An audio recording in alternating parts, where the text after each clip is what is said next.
munaasabad si heersaraa loo soo gaarsiimay islamarkaana ka qabsantay howlka guriga martida ee degmada Garadag ayaa ujeedkeedu ahaa mid jaayisooyin lagu guddoonsiinayay ardaydii ku guuleystay xifdiga quraanka bisha barakaysan ee Ramadaanta kuwaas oo ardaydu ka kala yimi 6 madrasadood ka mid ah madrasadaha degmada Garadag. munaasabadan ay ka soo qayb galeen dhammaan ardaydii iyagu ku tirtamayay xifdiga quraanka kariimka, waalidiin,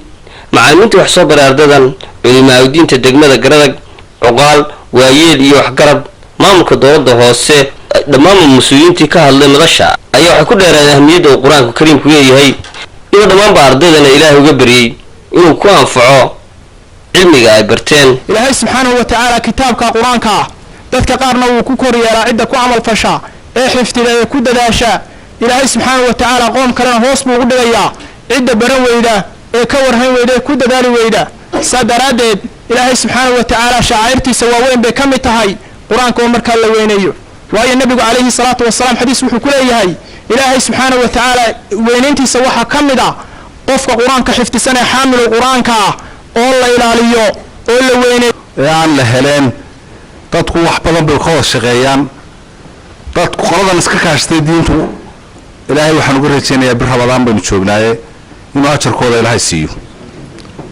Ilaahay ku anfaco waxay ka soo shaqaysteen ardayna waxaan leeyahay leedin bariye Allah idinku anfaco idinkuna dadaala waana meel boos la isugu yimaado goob la isugu yimaado ka sareyso ka wanaagsan meel quraan wax weeyaan lagu maamuusayo oo wax weey kor loogu qaadayo Ilaahay baa nagu maamulkan arrinta weeyaan in ta'ala oo islaamnimada naxariista alle oo quraanka waxa subhanahu wa ta'ala uu leeyahay kuwaasi ha ku faraxeena dadka muuminiinta inay ku farxaan ka khayr badan waxyaabaha dadka ay ururinayaan oo dunyada la xiriiro. qofka muslimka adu Allah subhanahu wa ta'ala muslim ka dhigay iimaan Allah subhanahu wa ta'ala uu siiyay quraanka Allah subhanahu wa ta'ala uu kala siiyay xifdiisiyay isaga ayaa ugu sareeya dadku fadliga iyo markii la eego iyo darajada intaba. culimadana waxay yiraahdaan qofka Allah subhanahu wa ta'ala uu siiyo inuu soo kordhiyo waayo waxa weeye istabada rafaana u socoto sida aynu xagga aynu ugu jaaysanaa xagga diinta iyo xagga maadiga wada taban ku soconaa waa inuu isbedel fiican naga muuqdo xagga aqoonta iyo